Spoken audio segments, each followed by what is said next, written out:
নমস্কার বন্ধু, ITI take support YouTube channel আপনাদের সবাইকে স্বাগত জানাই। তো বন্ধু, আজকে আবারও চলে এলাম আপনাদের সামনে একটা অত্যন্ত গুরুত্বপূর্ণ কাজের ভিডিও নিয়ে। তো বন্ধু, এটি ভারত কোম্পানির একটি ইঞ্জিন রয়েছে R175A মডেলের। তো এই ইঞ্জিনটি বেসিক্যালি স্টার্ট নিচ্ছে না।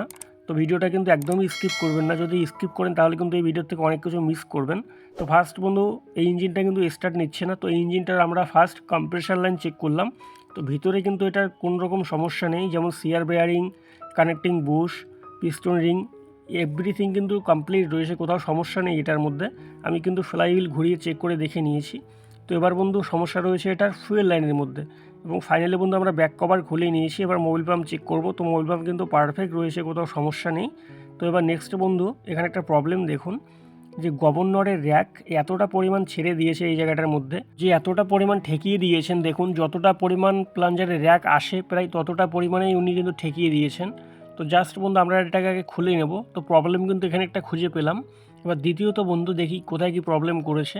তো ফাইনালি আমরা বন্ধু প্লাঞ্জারের অর্থাৎ ফুয়েল পাম্পের বোল্টগুলো খুলে নিয়েছি। তো এবার নেক্সটে বন্ধু, এখানে সিম রয়েছে কিন্তু দুইটি, একটি হাতে রয়েছে এবং একটি কিন্তু চেম্বারের মধ্যে লাগানো রয়েছে। তো ফাইনালি আমরা ফুয়েল পাম্প খুলে নিলাম, তারপরে দেখবো কী সমস্যা রয়েছে। এবার নেক্সটে বন্ধু, নজেল প্লাঞ্জার ফার্স্ট ফলো করব। নজেল প্লাঞ্জার আগে খুলে নেব, তারপরে কিন্তু সম্পূর্ণ প্লাঞ্জারের সেট আমরা খুলে নেব।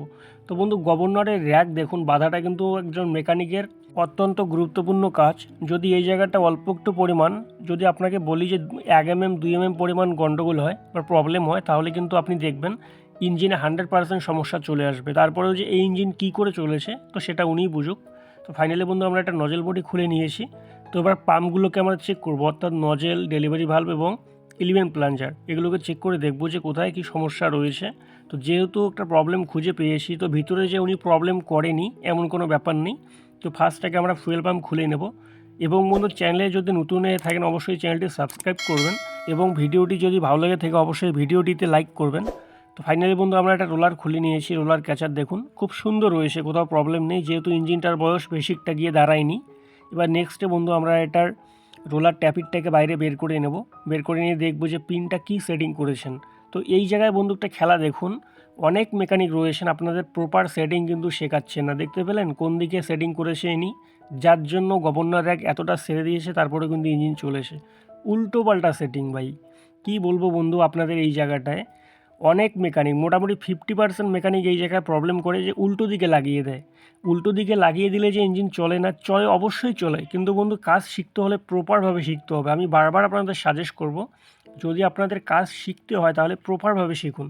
তো বন্ধু, এক্সাম্পল আমি একটা কথা বলি, যেমন ধরুন পাওয়ার টিলার ইঞ্জিন, তারপর আপনার পাম্পসেট ইঞ্জিন, লিস্টার ইঞ্জিন, আইসার ইঞ্জিন, যতগুলো ডিজেল ইঞ্জিন রয়েছে সবগুলোতে যদি আমরা ইনসাইড দিয়ে প্লাঞ্জারের কার সেটিং করি, তাহলে এটাতে বিপরীত দিকে থাকবে কেন? আমি এটাই কোশ্চেন থাকলো আমার।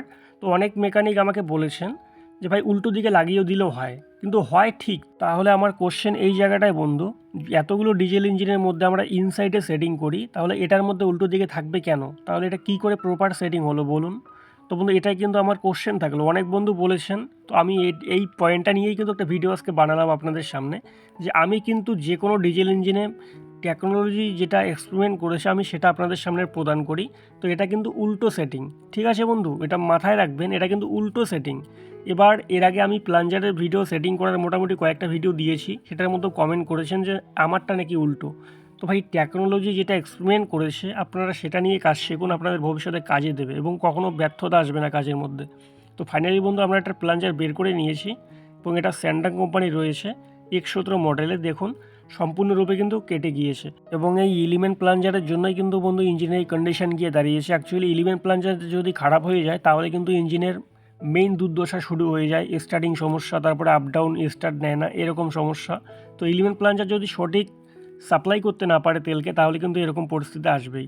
এবার নেক্সটে বন্ধু, ডেলিভারি ভাল্ব কিন্তু রয়েছে এটার RS গোল্ডের অরিজিনাল ব্র্যান্ড, এটাও কিন্তু দেখুন একটুকু প্রেশার নিচ্ছে না। এবার নেক্সটে বন্ধু চলে আসবো আমরা হচ্ছে নজল প্লাঞ্জারের মধ্যে। তো নজল প্লাঞ্জার আগের থেকে আমি খুলে নিয়েছি, অর্থাৎ বন্ধু আমি লুজ করে নিয়েছি। তো এবার জাস্ট আমি খুলে আপনাদের দেখাবো যে দেখুন নজল প্লাঞ্জারের কী দুর্দশা। তো এলিমেন্ট প্লাঞ্জার ডেলিভারি ভাল্ব সঠিক তেল সাপ্লাই করতে পারেনি বলে কিন্তু এই দশা দাঁড়িয়েছে, অর্থাৎ নজল প্লাঞ্জার সম্পূর্ণরূপে জ্যাম হয়ে গিয়েছে। তো ফার্স্ট বন্ধু, এই জায়গাটা একবার দেখুন যে অরিজিনাল এবং ডুপ্লিকেটের মধ্যে তফাৎটা কোন জায়গায়। তো দেখুন এখানে কিন্তু জাস্ট লেখা আছে DN0S1 মডেলের। এখানে কিন্তু কোনো কোম্পানির নাম লেখা নেই এবং খোদাই করে কিন্তু লেখা নেই, এবং দেখুন নজলটা কিন্তু সম্পূর্ণ জ্যাম হয়ে গিয়েছে। এবং আমি আপনাদের আরও ভালো করে দেখানোর চেষ্টা করবো। এই জায়গাটায় দেখুন, ফার্স্টটাকে মুছিয়ে নিয়ে এই জায়গাটায় দেখুন উপরে কিন্তু জাস্ট লেখা আছে DN0S1 মডেল নম্বর, তাও আবার কিন্তু খোদাই করে লেখা নেই, জাস্ট উপরে কিন্তু লেখা রয়েছে। তো বন্ধু এটা কিন্তু ডুপ্লিকেট প্রোডাক্ট। যদি অরিজিনাল হতো তাহলে কিন্তু এখানে খোদাই করে কিন্তু লেখা থাকতো 1 নম্বর কোম্পানির নাম, 2 নম্বর হচ্ছে মডেল নম্বর। তো ফাইনালি বন্ধু আমরা ফুয়েল পাম্প সেট এটা নিয়ে এসেছি। তো এটা কিন্তু স্যান্ডংয়ে রয়েছে, অর্থাৎ এলিমেন্ট প্লাঞ্জার।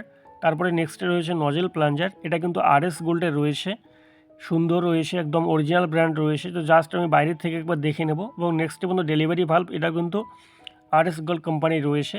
তো জাস্ট স্যান্ডাংয়ের মধ্যে অ্যাভেলেবেল ছিল না বলে কিন্তু আমরা বাকি প্রোডাক্টগুলো RS গোল্ডে নিয়ে এসেছি। তো ফার্স্ট বন্ধু আমরা চেক করে দেখে নেবো যে অরিজিনাল না ডুপ্লিকেট। দেখুন অরিজিনাল, খোদাই করে কিন্তু লেখা রয়েছে X17, অর্থাৎ বন্ধু এটা কিন্তু 7 যে রয়েছে এটা একটা কনফিগারেশন নাম্বার রয়েছে। এবার বন্ধু নেক্সটে আমরা চেক করে দেখে নেবো এলিমেন্ট প্লাঞ্জার যে কী রয়েছে। যেহেতু বন্ধু চাইনিজ প্রোডাক্ট, তো এখানে কখনও বন্ধু অবহেলা করা যাবে না, অর্থাৎ চেক করে নিতে হবে। তো দেখুন খুব সুন্দর কিন্তু রয়েছে, কোথাও প্রবলেম নেই। কিন্তু তারপরেও বন্ধু আমি আপনাদের সাজেস্ট করব, যখন একটা প্রোডাক্ট আপনারা ইঞ্জিনে সেটিং করবেন সেই প্রোডাক্টটাকে চেক করে দেখে নেবেন। তো সেটা যত ব্র্যান্ডেড প্রোডাক্ট হোক, চেক করে লাগানো সবথেকে বেটার হয়, যেহেতু এগুলো চাইনিজ প্রোডাক্ট হয়। ঠিক আছে বন্ধু, তো আমি কিন্তু প্রত্যেকটা ইঞ্জিনে চেক করার পরেই কিন্তু লাগাই। তো দেখুন এবার নেক্সটে বন্ধু ডেলিভারি ভাল্ব রয়েছে, এটা RS গোল্ডে রয়েছে, এবং এটার সঙ্গে কিন্তু যে ওয়াশারটা রয়েছে সেটাও কিন্তু সঙ্গেই রয়েছে, দেখুন সেটিং রয়েছে। তো নেক্সটে বন্ধু দেখুন লোগো দেখতে পাচ্ছেন আপনারা, অরিজিনাল খোদাই করে দেওয়া আছে, অর্থাৎ আগেরটা যেমন ছিল এটাও কিন্তু সেম রয়েছে, অরিজিনাল রয়েছে। তো সেম বন্ধু এভাবে করে এটাকেও আমরা চেক করে দেখে নেব যে কোথাও প্রবলেম রয়েছে নাকি। দেখুন দেখুন একদম সুন্দর কিন্তু রয়েছে, অর্থাৎ বন্ধু যে পরিমাণ তেল এলিমেন্ট প্লাঞ্জার সাপ্লাই করবে, তো এই ডেলিভারি ভাল্ব কিন্তু সেটা ব্যাক করতে পারবে না, অর্থাৎ সে তেলটা কিন্তু নজলের দিকে পাঠিয়ে দেবে। খুব সুন্দর রয়েছে প্রেশারটা, ঠিক আছে। এবার নেক্সটে বন্ধু রয়েছে অরিজিনাল, দেখুন খোদাই করে লেখা রয়েছে RS গোল্ড, এবং এই যে লোগো দেখতে পাচ্ছেন আপনারা, এই যে লোগো দেখতে পাচ্ছেন একদম স্মুথ রয়েছে। তো বন্ধু RS গোল্ড, অনেক বন্ধু কমেন্ট করে যে RS গোল্ড কেমন। ভাই RS গোল্ড খুব সুন্দর যদি আপনি অরিজিনাল এবং ডুপ্লিকেট যাচাই করতে পারেন। ঠিক আছে বন্ধু, তো দেখুন এবার নেক্সটে আমরা এটাকে সেটিং করে দেবো। তো নজল যে কেউ সেটিং করতে পারবে, এটার মধ্যে কিচ্ছু নেই। তো দেখুন জাস্ট আমরা এর অ্যাডজাস্টার স্ক্রুটাকে আমরা লুজ করে দিলাম, অর্থাৎ নজল অ্যাডজাস্টিং যে স্ক্রু সেটাকে কিন্তু লুজ করিয়ে দিলাম। এবার জাস্ট বন্ধু আমরা এভাবে করে বসিয়ে দিয়ে টাইট দিয়ে দেবো, তাহলে কিন্তু আমাদের এই নজল প্লাঞ্জার সেটিং কমপ্লিট হয়ে যাবে। তো দেখুন বন্ধু ফাইনালি কিন্তু এটা সেটিং হয়ে গেল। তো এবার এটাকে টাইট দিয়ে দেবো। তো টাইট দেওয়ার সময় কিন্তু এখানে সুন্দর করে টাইট দিয়ে দিতে হবে। তো জাস্ট বন্ধু নজল প্লাঞ্জার যখন আপনারা সেটিং করবেন, তো সেই জায়গাটা যাতে কোনো নোংরা না থাকে ভেতরে, এতটুকুই পরিষ্কার করে নেবেন।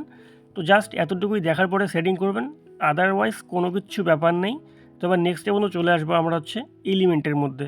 তো ফার্স্ট বন্ধু এলিমেন্ট প্লাঞ্জারে আমাদের এখানে হালকা করে সুতো পেঁচিয়ে নিতে হবে, কেননা বন্ধু সুতো পেঁচানোটা অত্যন্ত গুরুত্বপূর্ণ একটি কাজ। যদি বন্ধু এই জায়গাটার মধ্যে কোথাও প্রবলেম হয়ে যায়, দেখা যাচ্ছে আপনি সুতো পেঁচাননি, তো আপনি যখন সেটিং করবেন দেখা গেল একটু আপনার ডেলিভারি হোল্ডার টাইটটা বেশি হয়ে গেল, সেই জায়গায় কিন্তু টাইল সেটিং হয়ে যাবে। তখন কিন্তু দেখবেন যে আপনার এই সাইড দিয়ে করে ডিজেল কিন্তু আপনার মোবিল চেম্বারের মধ্যে চলে যাবে, এবং মোবিল কিন্তু খুব তাড়াতাড়ির মধ্যে খারাপ করে দেবে। তো বন্ধু এই জায়গায় যদি সুতো পেঁচিয়ে নিয়ে আপনারা সেটিং করেন, তাহলে কখনও বন্ধু দেখবেন যে আপনার মোবিল চেম্বারের মধ্যে তেল যাওয়ার সম্ভাবনা কিন্তু থাকবে না। তো জাস্ট সেফটির জন্য এই জায়গায় মোটামুটি 4 থেকে 5 রাউন্ড আপনারা সুতো পেঁচিয়ে নেবেন। দেখুন আমি কিন্তু খুব সুন্দর করে পেঁচিয়ে নিলাম। তো এবার বন্ধু এটাকে আমরা সেটিং করবো। তো দেখতে পাচ্ছেন বডি একদম সাফাই করে নেওয়া আছে, তেল দিয়ে ধুয়ে খুব সুন্দর করে নেওয়া আছে, কোথাও সমস্যা নেই।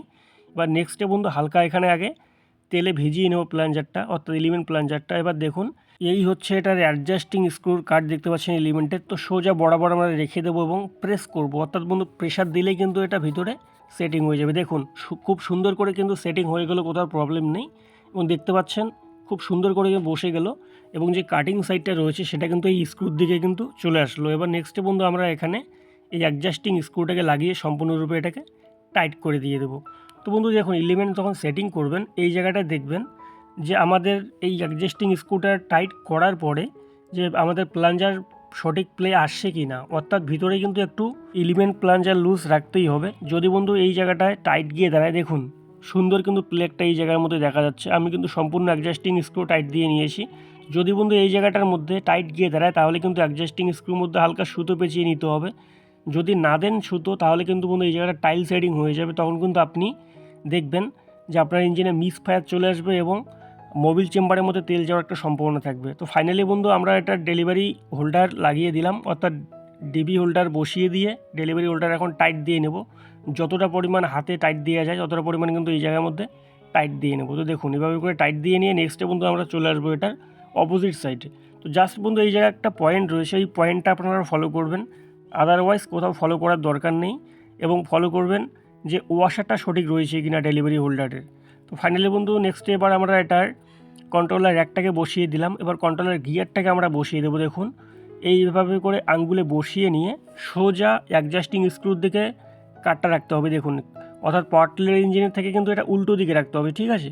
অর্থাৎ বন্ধু ইনসাইড এবং অ্যাডজাস্টিং স্ক্রু সাইডের দিকে রাখতে হবে কাটটা। তো দেখুন আমি সুন্দর রেখে দিয়েছি। এবার স্প্রিং প্লেট বসিয়ে দিলাম। এবার নেক্সটে বন্ধু আমরা একটা প্লাঞ্জার পিন সেটিং করবো। তো প্লাঞ্জার পিনের সাইড থাকবে আমাদের, কাটিং সাইড থাকবে আমাদের এই সাইডের মধ্যে। তো বন্ধু এটা হচ্ছে আমাদের ইনসাইড, এই সাইডের মধ্যে থাকতে হবে। এবং এই যে সাইডটা দেখতে পাচ্ছেন বন্ধু, এটা কিন্তু আমাদের অ্যাডজাস্টিং স্ক্রু সাইড। তো এভাবে দিলে পরে উল্টো হবে, আমাদের কিন্তু ইনসাইডের দিকে রাখতে হবে। দেখুন এভাবে করে বন্ধু এটাকে সুন্দর করে বসিয়ে দেবো। তো বন্ধু দেখুন ইনসাইড আউটসাইড, তো অ্যাডজাস্টিং স্ক্রু সাইড হচ্ছে আউটসাইড। তো অ্যাডজাস্টিং স্ক্রুর কাটটা এই জন্যই দিয়েছে যাতে করে এলিমেন্টটা আমাদের কখনো ভিতরে উল্টো পাল্টা ঘুরতে না পারে, এই জন্য কিন্তু অ্যাডজাস্টিং স্ক্রু সাইডটা দিয়েছে।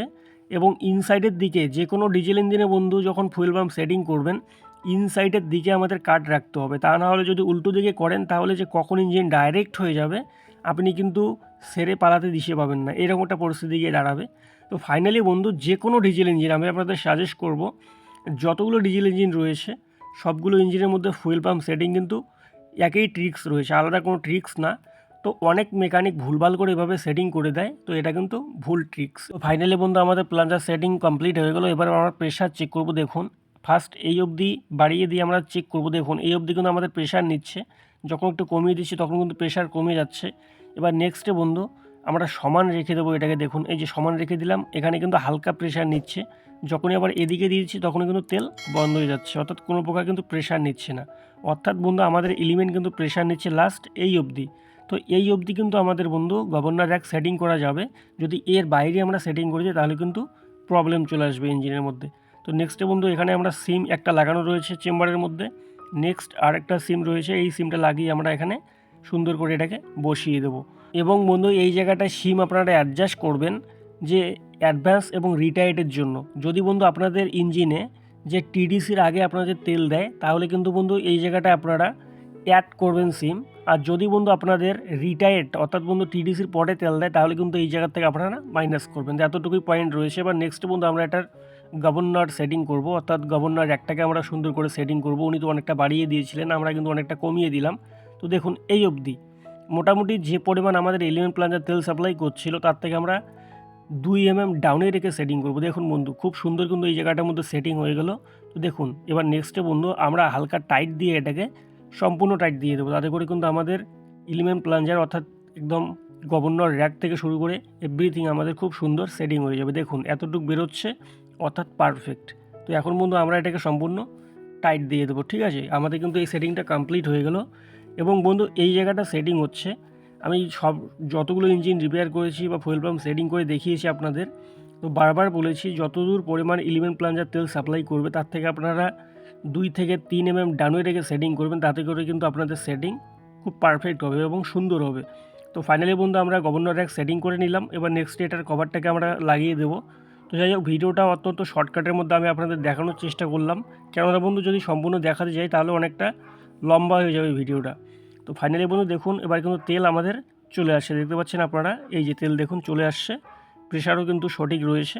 এবার নেক্সটে বন্ধু আমরা হাই প্রেশার লাগিয়ে দিয়ে এবার কিন্তু আমরা নজেল প্লাঞ্জার চেক করব যে কী পরিমাণে স্প্রে করছে, সঠিক স্প্রে করছে নাকি স্প্রে কম হচ্ছে। তো দেখুন তেল কিন্তু চলে আসছে। এবার নেক্সটে আমরা এটার নজেল বোর্ডে লাগিয়ে দিয়ে এখানে চেক করব অর্থাৎ স্প্রেটা কী রয়েছে। তো অ্যাকচুয়ালি বন্ধু যেভাবে আমরা এক একটা করে পার্ট খুব সুন্দর করে সেটিং করলাম তাতে করে কিন্তু এভাবে চেক না করলে কোনো ব্যাপার নেই, কিন্তু জাস্ট আমি আপনাদের দেখানোর জন্য কিন্তু বাইরে এভাবে করে সেটিং করলাম যে স্প্রেটা কী পরিমাণ আমাদের রাখতে হয়। তো ফার্স্ট দেখুন বন্ধু এই জায়গাটায়